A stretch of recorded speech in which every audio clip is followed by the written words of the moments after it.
वालेकुम सलाम। आपको मेरी आवाज़ आ रही है?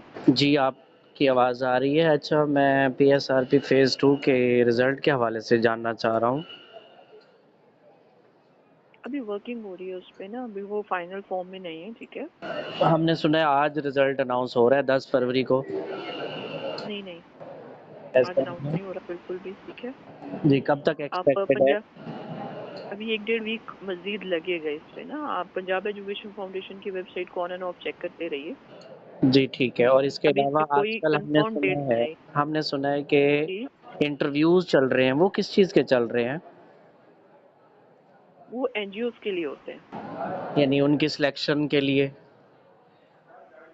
जी, एनजीओज compete करती है ना, फिर वो अपना अपना आके जो भी उनका मॉडल होता है या जी। उनकी जो भी कैपेसिटी होती है वो आके प्रेजेंट करते हैं, ठीक है? वो इंडिविजुअल एंटरप्रेन्योर के लिए नहीं है। अच्छा, तो पहले इसका मतलब है एनजीओज़ वगैरह का रिज़ल्ट अनाउंस होगा, उसके बाद बाकी की बारी आएगी।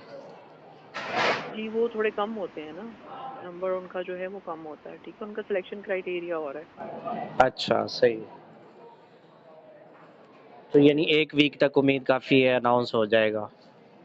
उम्मीद है जी, अभी को कंफर्म डेट नहीं है, ये मैंने बताया, अभी इसके ऊपर वर्किंग हो रही है मैनेजमेंट की तरफ से। क्योंकि जी बहुत तो सी रूमर्स जो है ना वो गर्दिश कर रही हैं कि सारे स्कूल जो है वो एनजीओज़ को दे रहे हैं ये वो। सर, अगर ऐसा होता सिर्फ एनजीओज को स्कूल देने होते तो फिर इंडिविजुअल्स और यंग एंटरप्रेन्योर से दरखास्तें तलब ना की जाती, ठीक है? सही। चलें ठीक ये हो गया। र्यूमर्स की हैं, ठीक है? जी, जी। चलें ठीक